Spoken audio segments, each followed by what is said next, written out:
Hey, what's up? It's Annika and welcome back to my channel.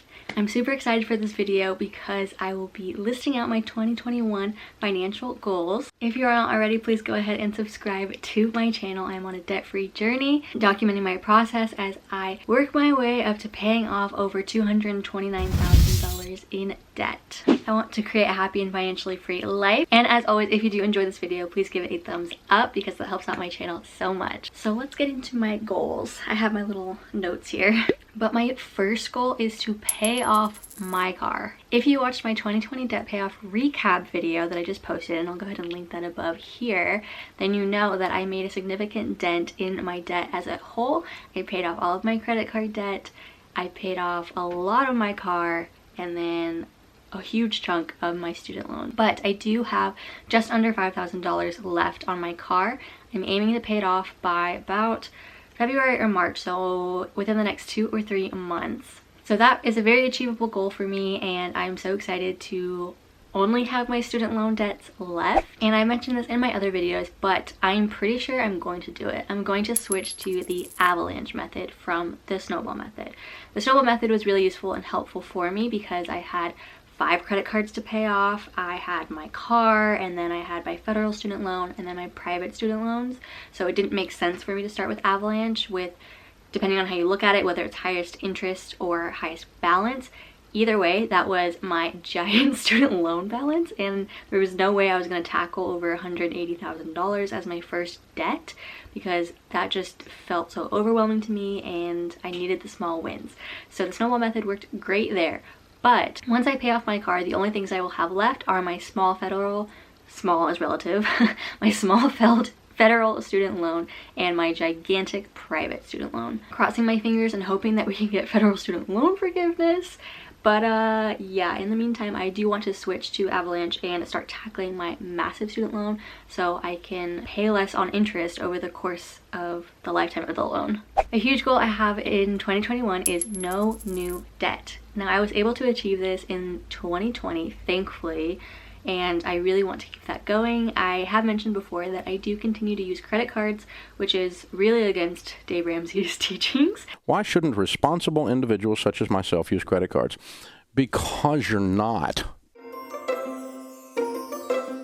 And personally, I am very strict with myself. I do not use my credit cards unless I can immediately pay that balance off that second. So I never let my credit cards carry a balance. They are always at 0, and I really just use them to get my favorite airline points and keep up my credit. Because while you don't technically have to have a credit score for things, I'm told, I just prefer having good credit. Like, that just makes me feel better, and that works for me personally on my journey, but you do you. I don't plan on taking out any new loans, so let's keep it that way.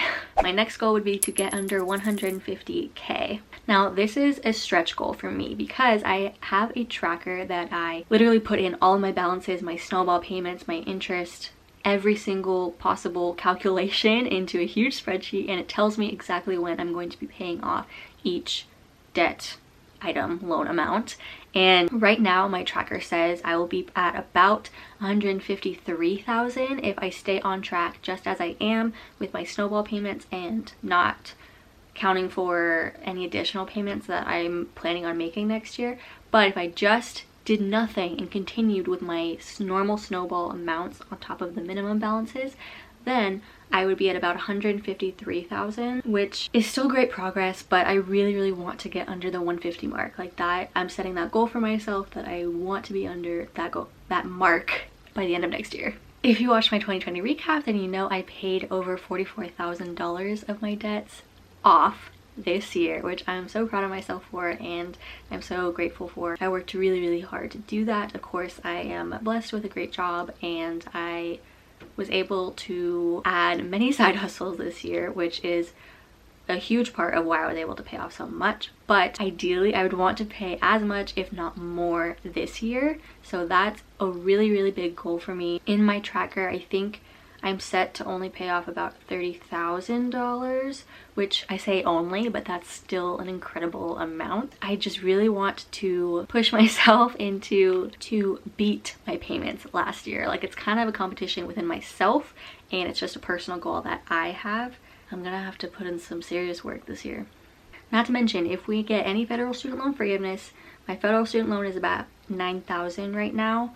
Crossing my fingers. Another goal that I really want to maintain in 2021 is celebrating the small wins. Now, I mentioned before that I am only paying off $30,000, or like it's only this amount, and I kind of want to gain some perspective with that and realize like that's a lot of money, this is a lot of work, and I'm doing this for my future self.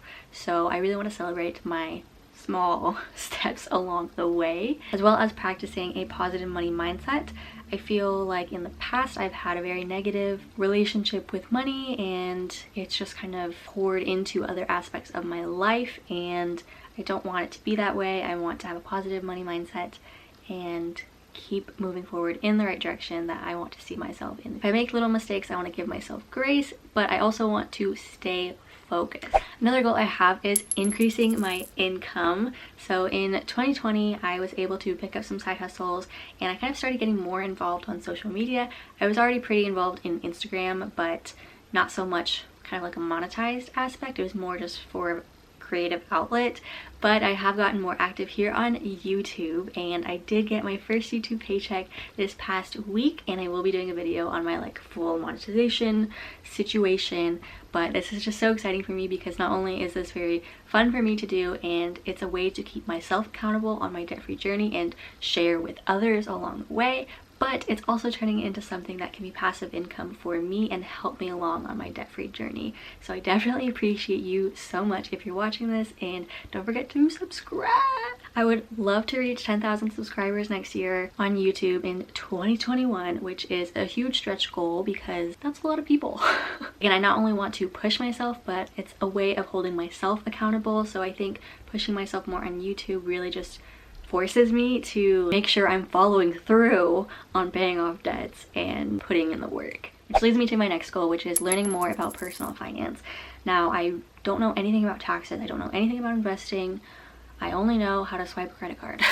I am slowly but surely learning more and more. I just started kind of really diving into learning what an IRA is, a Roth IRA, a 401k, and I know I've been contributing to my 401k because my employer does do a 4% match, so I have been doing up to that amount so that I can still get that company match. But I need to learn more about actual investments with your 401k savings amount and all of that. Like, I really don't know anything about that. I have been reading that it is the time to start now when you're young to start contributing to those accounts and investments. One thing I have been kind of back and forth on is, do I make much more aggressive payments towards my student loans, or do I put that money towards investments, which in turn will have compound interest and just give me more in that same amount of time that I would be paying off my student loans? Or I'm not really sure yet. I need to do some more calculations, but again, that's a goal for 2021, is to just get very well versed in